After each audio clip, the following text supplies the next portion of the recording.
Okay, it's August and kind of late in the summer. Maybe it's time to tie a hopper pattern. Back when I first started fly tying, I worked in this mall, and I during lunch I'd go to Larry's Sporting Goods and look at some magazines and things. They had fly tire, so I've got this fly tire issue from February 1980, and in it is a pattern called the Pheasant Stonefly by Jack Gartside. It's an awful lot like the pattern we're going to be tying today, and also this later edition in 1980 in August. They have a Ralph's Hopper by Ralph Kuntz, and this has just a deer hair body and some legs and some pheasant tail wing.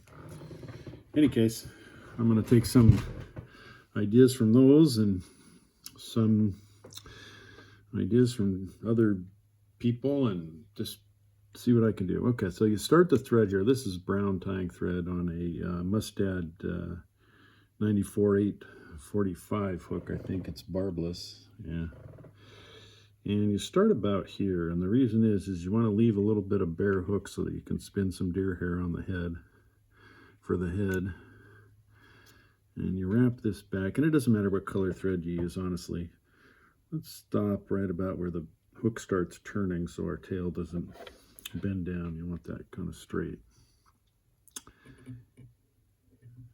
Okay.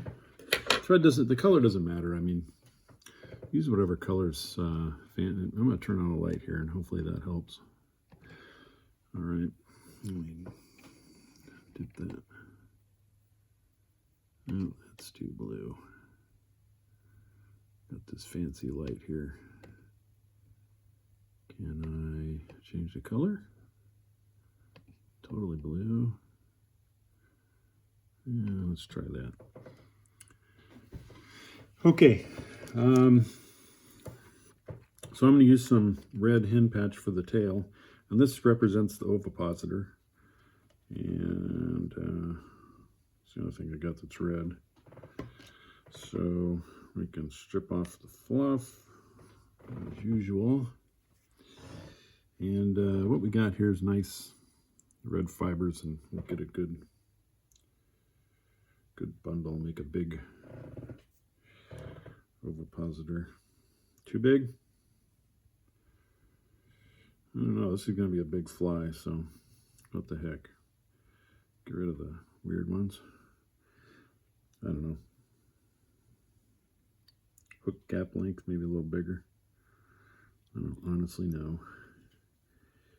We just got a nice little color spot, though, I think is how this is going to work. Okay, wrap that down. Bring the thread back, because we're going to... Actually, let's bring the thread up to here. And remember, we're going to leave that bare so that we can spin some. Now let's take some yellow or cream or tan or whatever color you want for flies, and we're going to make the body out of this, some poly yarn. This actually is wool. I was kind of debating whether wool was a good idea or not, but let's try it. Okay, and I want that to extend a little bit past the ovipositor when we're done, the red tails. So I'm going to tie this, catch that there, and bring this back, thread back to here. And then I'm going to do a little trick. I am going to, let's see if I spin it. I'm going to spin, that doesn't work. Okay, spin one direction, it doesn't work. You got to cord this. I'm going to cord this so that it's a little bit longer than the ovipositor. And what does that mean? I'm not being really successful cording this. I'm going to just spin it in the opposite direction so that it makes cord. So how about that direction? I'm cording it up, spinning it. Yeah, I don't know. Let's do this. work as well as I hope, but okay, loose wrap just to anchor that back on there. I'm going to wrap this up to the beginning of that. First wrap in, cut that waist loose. And I'm going to bring this back because I'm going to tie in some hackle feather so I can palmer it up for legs. Okay, bring it back to there. And there's a little bit of garbage loose here. I'm just going to trim it, make that a little fancier. Well, I wonder if I could just burn that off. Interesting. All right, the cording didn't work so well, but there we got a little loop. That's okay. Maybe make that a little smaller. Now I need a chicken hackle, appropriate length. And here's one. Might be kind of small, but that's okay because we're going to trim it anyway. Oh no, that's great. Let's see if anything too big. Okay, so to palmer it, actually, I'm going to cut the end of it off here. Okay. So to palmer forward this feather, what I'm going to do is stroke it backward so that it kind of stands up like that. And I'm going to tie it in at a 45 here. Like so. Wrap this forward. Snip it loose. Bring the thread all the way up to the hook shank there. Okay, the thread goes that way, so palmer it the opposite direction. And you tie the small end in so that it palmers small in the back and bigger longer at the front. But since I'm using the back end of this feather, this whole thing is just long and shaggy. But it doesn't really matter because we're going to shave it. Okay, let's stroke this back to get some kind of control back into this. Oh man, what a mess. Maybe I knew that this feather was too long, which is hard to believe. All right, let's clean this up a little bit. Give it a haircut. Okay, the wing's going to go here, so it's going to sit over the tail. So let's cut that back. And then on the sides, we don't need quite as much here. And at the bottom, I am going to give a nice little shave there, a nice little cut. Okay, so now let's tie in the legs. Now I've pre-tied some legs here. The legs are just pheasant tail. And just to give you some idea what I do here, I pull off like about four of those, 5 of those pheasant tail. And then kind of go to the middle here where I want the knee of the legs. And, uh-oh, this guy's not behaving. I am gonna wrap it around my bobbin. I don't know if you can see that. Hopefully you can. Okay, actually, I'll wrap it under. I'm gonna wrap it under like so. Just hold it there like that. If I twist this around so that I can just basically tie in an overhand knot here. Gonna reach in with my bobbin and tease out through that loop. Tease out the legs. There's a lot of gizmos that I've seen online and things to tie these that are pretty slick. Maybe I'll have to try to make one of those here next time. So I'm not really showing you a great example. Then you tie the knot like so. Well, that's horrible, but that's what it is. Trim it a little bit so it doesn't look so ridiculous. That one got loose. Okay, and then what I do is I just take some Sally Hansen's and kind of put a little on that so it doesn't come undone. Put some there so they stay together. Just make them kind of so they don't fall apart while you're fishing them.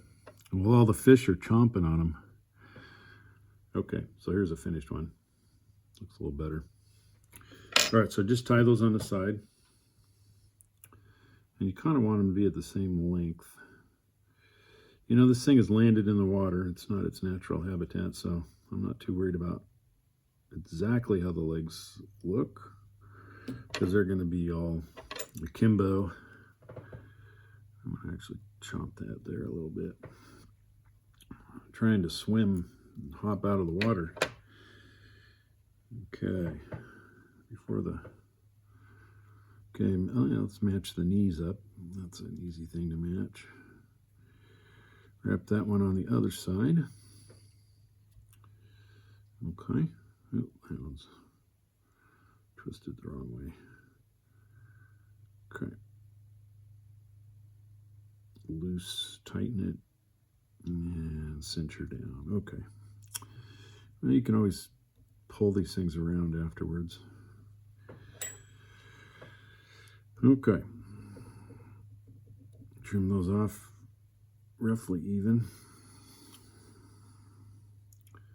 Make them as long or as short as you think you need to match the original. I imagine it's kind of a significant feature of the fly is here. I'm just kind of cleaning that up a little bit there. And you know what? Now that I've done that, this is pretty major point. You don't want to lose your progress here. I'm just going to take a couple turns in the thread there and make a half hitch. Pull it tight so I don't lose my progress. Okay, so now we're going to put on the collar of deer hair. And to do that, we probably should have some deer hair. Okay, and where my deer hair went to.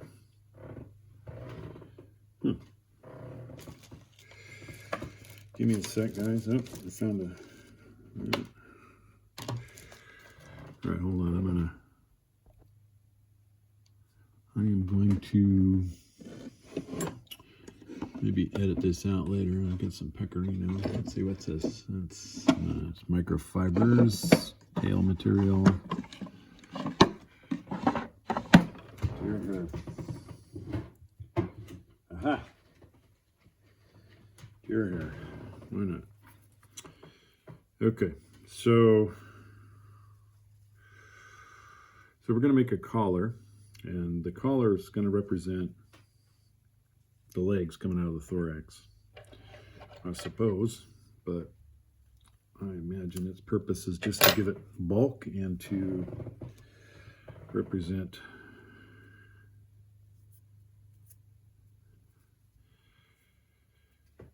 just make it look interesting. Okay. I'm going to actually stack this. This isn't like I don't want this to be, this doesn't need to be even, but I don't like it, so.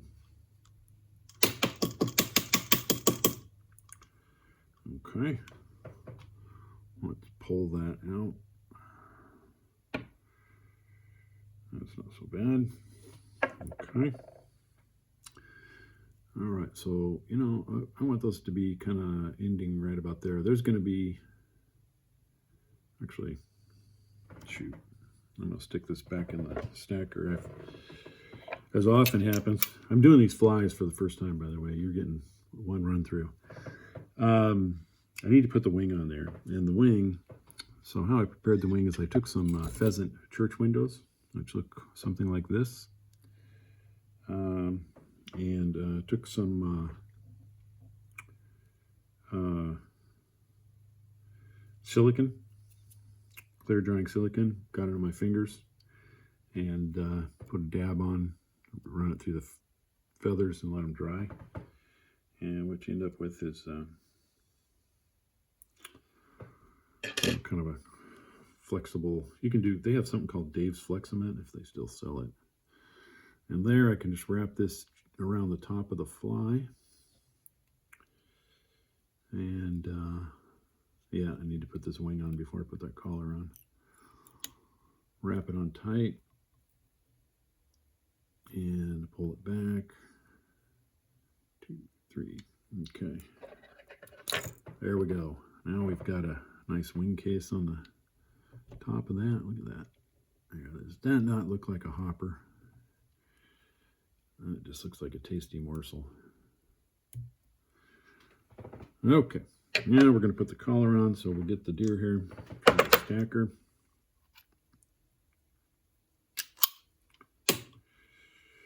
And put that roughly, oh, that's the butt end backwards. Put that roughly right about there. Now I am going to loosely collect this.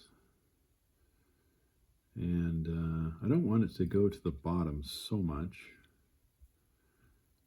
But it can go to the flare to the sides. You know, if it goes to the bottoms, that's okay. But these long ones I don't want. Then I'm going to pull this back, all scraggly as it is, and I'm going to wind this through. I didn't really wind that through, did I? Okay, now I'm grabbing onto the hook shank with the thread. I'm going to put some more in for the head. Pull that back with my fingers. The trusty deer hair here. Holy smokes. And I don't know, we're going to make the head. This is going to be the head. Probably only going to get one wrapping on that. So probably want it to be a good one. Whatever I think I can fit without crowding the head so much that I can't finish the fly with a whip finish. Okay. All right. So yeah, I'm going to tie up a few of these. Maybe less than a dozen. Probably don't need that many. You know, hopefully I can find a nice, cool meadow. Now this one I don't have to stack because I'm going to end up shaving this to shape. Right? And so, kind of like you shave the Goddard caddis. I don't know if I did a video on that yet. I should do that. Okay, I'm going to pull it back and wind this thread through, spin it around that hook shank. And that's why we left it bare, so that it can freely spin. Okay. You know, is it perfect? No. Will it work? Only if I can leave the eye clear so that I can tie it onto the thread. Okay, so, all right. Every time I stroke these hairs back with my fingers, I stab myself with the tip of the hook barb. Okay, so let's do a whip finish on this. And where's my whip finish tool? Yep, it's the one tool in my tool caddy. All right, we'll do a little whip finish. Okay, pull this back as far as I can. 1, 2, 3, 4. Wow, see, yeah. Okay, well, I hope for a better whip finish, but maybe we'll put another 3 turns in there. You know, I can still use my nail to push this back. Okay, that's a little better. That is a little better. Okay.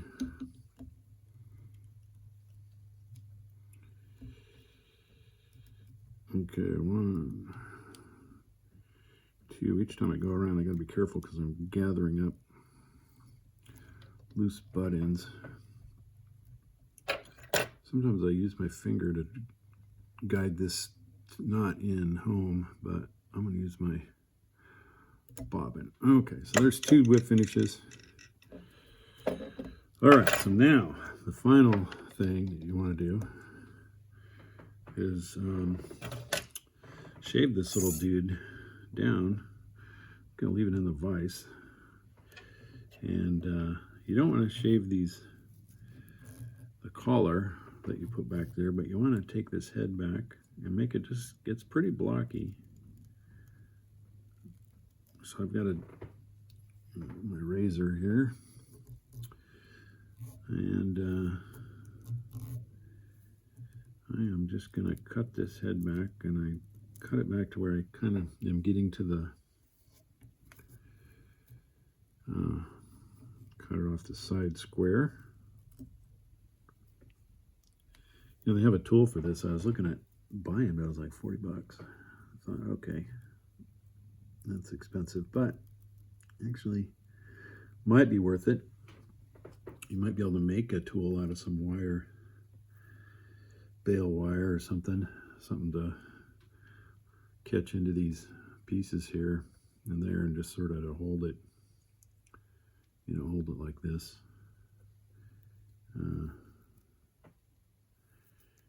All right, I don't know, you know, at what point do you stop shaving this head, getting to the zip popping stage here, getting obsessed. Okay,